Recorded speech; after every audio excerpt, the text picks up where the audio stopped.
Hey everybody, Arnaldo here, and I had a comment on one of the videos, hey, can you talk about your backup system? Now, when we're talking about backup, I mean power. What happens if my power goes out? I do have a whole house generator that shows preference to my fish tanks. I also have bubblers, I have battery packs, I have backup for backup because you just never know when something's gonna fail. But I figured before we really delve into a proper electrical backup for your aquarium, apostrophe, or hyphen, not hyphen, parentheses S. Before we really delve into that, we need to talk about what you're plugged into.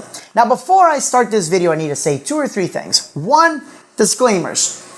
This is merely educational video. It is not an instructional how-to. If you zap yourself, that is your fault for doing something stupid. And the only way you do something stupid is if you don't know what you're doing and you electrocute yourself. Even as professionals, we'll zap ourselves. But you want to make sure that if you don't understand what I'm saying, you hire an electrician. At the very least, this video is going to help you identify whether or not you need to hire an electrician. Because some of these things are expensive.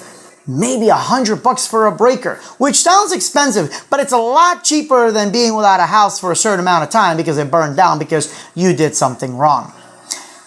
Second of all is I'm going to mostly speak on National Electric Code.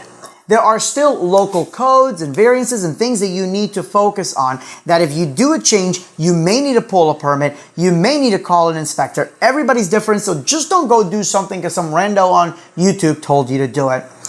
And third, these are not options. When I'm telling you that it needs to be done this way, electricity is not opinion. It is not a biased thing. Oh, there's multiple ways to skin a cat. I mean, technically there are, but only one of those cats won't be electrocuted. So this is exactly the safest way to do things. Some of this is common sense stuff, and some of this I even learned by trial and error. Let's talk about that.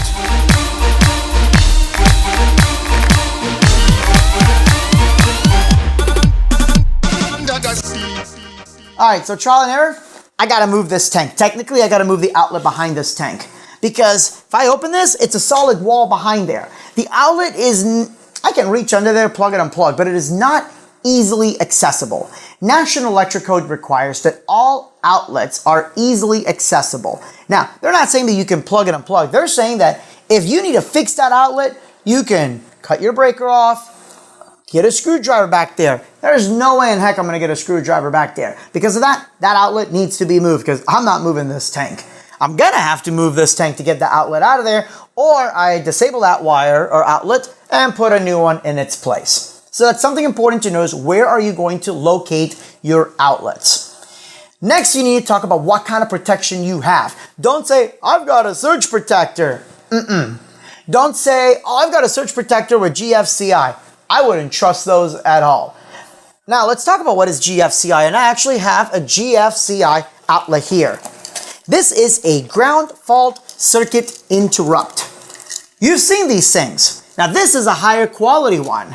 This is a Leviton. It is a commercial series. Now, you'll see tons of outlets. In the regular non-GFCI outlets, you're going to see regular ones and you're going to see commercial. The regular ones are like 50 cents. The commercial ones are like 20 bucks. Yo, don't do the same mistake I did when I first started working on this stuff in my house. Always go commercial. An electrician wouldn't do it for, one of their clients going cheap, hopefully. They certainly wouldn't do it at their house, so why would you do it at yours? So this is what a GFCI is. A ground fault circuit interrupt is exactly what it says it is. When it detects a ground fault, the circuit interrupts. So how does it do that? Or why would it do that? You've got 3 outlets, you've got 3 cables coming to your outlet. You've got hot, neutral, and ground. Now, in most boxes at the bus, your breaker box, the neutral and ground eventually touch. So why would it do that? Well, in the case of an open ground, and that is where the ground itself is electrified, now that hot current and an alternating current is flowing from here to here, which means the ground is now hot, energized, which means if you touch it, that electricity is going to flow through you. Now, with most wiring in almost any new-ish house, your neutral and your ground are tied at the actual breaker. So it means if you were to do a continuity check between your neutral and your ground, you'd get continuity. And that's what a GFCI prevents. The moment that it sees that the hot is somehow tied here, again, an open ground. It immediately stops it, so that way the chassis of, let's say, a computer, for example, or a chiller, is not energized. This is very important to know. Why would it do that? Because electricity likes to take the path of least resistance. So if electricity has nowhere to go and is shorted out and there's not a ground and you touch it, you are the ground. It's gonna go through your body. And guess what? It's not gonna tickle. However, it's not gonna feel good on your fish either, because that ground is also the metal chassis of most electronic equipment. And that's what water's touching, whether it's a heater, a water chiller. So now your water is electrified. And that's happened to me before. I actually had these two touching each other. Electricity, whoop, went in there. Not on my circuit, but on the chiller. The electricity now basically just flowed through these two right here. And now this was electrically charged. And because it was on a circuit that was on the opposite side of where the chiller was plugged in for the outlet, now anytime that I touched the water, I was getting electrocuted. We call that a voltage leak, and we'll do a video on voltage leak later on. If you want to see that, let me know. But this is really important to know. Now, you need one on your first outlet of your circuit, and then every other one, or every one after that, excuse me, can be a standard outlet. Because if this trips, boop, the rest of them shut off.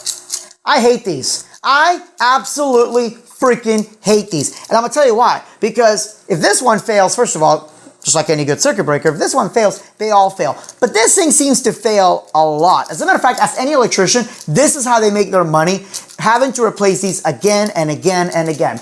I work with schools, I work live event production, so when I work with electricity, it's, you know, 3-phase circuits and all that. But a lot of times we have to plug into standard NEMA 15s, which are these right here. And yeah, these are always the issue. If I had $1 for every time that I went to a building and one of these wasn't working, I would not have to work at all. I hate these. So how do you get around? Well, you do it at the breaker instead. Now the breaker is easier because it's a little bit more durable in my opinion. These used to be horrible when they first came out, but they've been much better. This one is a tailless one. You need a special breaker box for it. You can't just go and swap breakers. You need to make sure that they match the particular breaker that you have. I am personally a Square D fan, as all good little lampies are.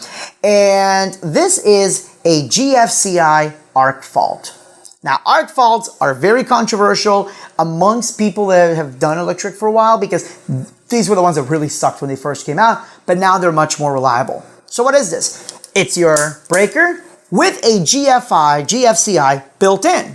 Great, because that way if one trips, I don't have to go there and try to reach underneath. That's why it needs to be easy accessible. I don't have to sit there and try to push it. I don't know if you ever try pushing one of these things, but you can't just push it with your finger. You got to use a screwdriver. And have you ever noticed, I'm just going to rant here, they always use flatheads for these, and if you slip on a flathead, you're going to get zapped. Never understood that. It's just easier going to the back, boop, push it, flip, you're done. But this also has an arc fault. So what is arc fault? Arc flash is possibly every electrician or live event person's worst nightmare. It's not something you have to worry about, but on high voltage situations, if you have, let's say, electric here, and there's a bit of a short, and it arcs, right, the little bzzz, pretty much how a light bulb almost works. If that hits you, you're not gonna die. You're just gonna disappear off the face of this earth. I mean, you're gonna vaporize, and unfortunately, there's videos on YouTube about this. So what this does is this senses when there's an arc fault. Now, on a 110 volt circuit or 220, whatever, if you're in the UK, it's not quite that dangerous as far as you're not going to vaporize, but it will catch fire because it does create heat. Heat, no bueno. So what it does is it detects when there's an arc. So what kind of arc could there be? Well, you got a bunch of electric equipment plugged in, and here's the outlet, and the cable's going like this, right? And now, you might have accidentally bumped it a few times when you're working underneath your tank, if you have a sump, for example, and after a while, that bending, that's gonna wear out the cables. Now there's an arc. You don't notice anything till one day, zizzle, zizzle, and there's a fire. And it does happen. Happens quite a bit. This prevents that from happening. As a matter of fact, my son just messaged me because he's in, he has his own house, and he's like, hey, so this keeps shutting off, blah, blah, blah. It turns out he's got an arc fault somewhere. That breaker potentially saved his place from burning down in flames. Get an arc fault. Now again, If you don't know how to put on a breaker, now's not the time to learn. Hire an electrician. What you do beyond that is up to you, but I'm not going to help you if you do something stupid. If you have one of these breakers, that's not wrong with this, a square D. There's nothing wrong with square D. This is not going to help your fish tank. There is zero protection. As a matter of fact, anything that comes in contact with water, outdoor breakers, your bathroom breakers, ponds, which are technically outdoors, aquariums, they should all have at least a Gfci. It does not cost that much more to get an Arc Fault combo. Do it. Get the right one, or again, pay an electrician to do that. Let's go back to outlets. Let's say you say, you know what, no, I don't want to listen to you. I'm just going to stick with a Gfci. Hey, that's cool. No problem. Leviton. If you're not even purchasing a Leviton, it's garbage. That might be an opinion, but it's opinion based on a lot of facts out there. And if you're an electrician and you agree, comment down below. This is very important. Your first outlet should be a Gfci. Every outlet after that can be a standard outlet. Do not put a Gfci on a Gfci. You might find some outlets. Now this one's a little different. If you look here, this has where you slide the cable through here or through here, and then you lock it in. That's perfectly fine. Some of them you make like a little loop, which I prefer. I take this outlet out, I make a loop. Don't just slide the cable. So when I say slide the cable, I mean slide it, loop, and pull out. For the back end, that's fine like that. That's how this Leviton is designed. There are some that don't have this little convenient edge and you take that screw all the way out. No worries. There's some that have both, where there's a little screw here and there's a little like hole, and you push your cable in and it clicks and it's super convenient. Throw that crap away. As a matter of fact, if that's an outlet you have, throw the whole outlet away. First of all, it has no business being in your home. Why? That after a while is going to get loose, it's going to get worn out, and it arcs, and now you're a tripping breaker. If you don't have an arc fault breaker, suddenly your house starts getting the magic smoke smell. You know, anything can be a fog machine if you're brave or stupid enough. So get rid of those, not worth it. They're 50 cents, they're $1 for a reason. Get rid of them. And any electrician will honestly tell you this as well. So this is not an opinion as somebody that does live events. Any electrician tell you, those are terrible. They technically love those because they love when people call them and they charge, you know, their regular fee for a 10-minute job. I'm telling you, save yourself the money and get the right breaker. Now, this is a mistake I made. I didn't put one of these. These are the little outdoor covers. They can go on the gang boxes. Yo, get one of these, okay? Because it protects your stuff. Common sense. Now, a lot of us are going to do what's called a drip loop. All right, let me just plug this here. Let's pretend that we're plugged in. Bzz. Sorry, these tetras are like, what's going on, right?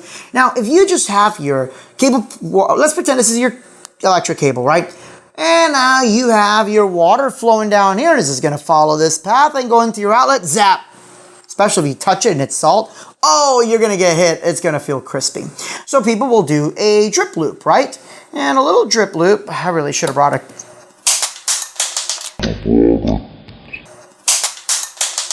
So a drip loop can be just something like this. Now there's multiple ways of doing it, but essentially it just goes down, whoop, and the water just drips because it's not going to come back up and plug in, right? I'm telling you right now, there's a term called path of least resistance. It's an electric term. It means electricity will always take the path of least resistance. Well, guess what? So will water. I know this because I have a very wet floor at certain times and I can't figure out where the water's coming from. Oh, it's a weird leak, but I fixed the leak up here. Well, it found this area. That being said, I'm telling you, don't ever assume water will find a way to enter that outlet. Just go ahead, plug that in, and put it in, and close it up. Here's the thing though, it's not necessary. You really should though, because it is near water, and technically it is. But it's not like a life and death situation as long as you don't do something stupid. But what will happen is you'll get water at the worst time and your tank will turn off when you're not there, and then you come home to dead fish, corals, plants, depending on the type of, no, not plants, but you know what I mean. It's not worth it. Get that cover. So let's go ahead and summarize, shall we? Gfci, or Gfci, I keep calling it Gfci, but Gfci, ground fault circuit interrupt. We want this. Water will create a ground fault. That breaker will stop it. You can do this in an outlet, or you can do the breaker. I personally prefer the breaker. I think you will too, especially if you don't want to deal with them, because here's the thing. Anybody can replace an outlet which is nice, but replacing the GFCIs and all that can get expensive. The breaker, easier in the long run. So get an electrician, do the breaker, and if you decide you want to tackle the outlets yourself, that's on you, but I'm not telling you to do that. Hire an electrician to do that if you are not comfortable. This is not only going to protect you, it's going to protect your livestock. Before I finish this part, I do want to talk about electrical leaks or stray current, and that is, again, where there is a neutral, there's a hot neutral or whatnot. Here we go. And we've got electricity flowing through here, and now this water, when you touch it, it's zapping you. Why is it zapping you? Well, you put your hand in there, if the water's live because you don't have the proper protection for your tank and you're grounded, you may be wearing shoes, you're still grounded, it's going to hurt, okay?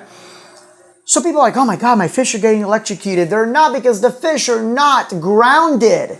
They're literally swimming in the water, so they're fine. They might swim a little odd, which happens. Your coral might retract. I'm not saying leave it alone. But what you don't do, please, I just don't understand why people buy this. Don't buy the grounding plug, because the moment you ground a tank that is live, you just completed a circuit. It's like squirrels, right? The squirrels, they sit there in the power lines, or the birds. How are they not dying? Because they're touching the hot only. Complete that circuit, and what do you have? Here in Polk County, we call it barbecue. You just don't get a ground plug. If you need a ground plug, if you're worried about needing a ground plug for your tank, that means your wiring is wrong and you know it. Get it fixed. Call an electrician. Thanks for watching. Like, subscribe. Good night.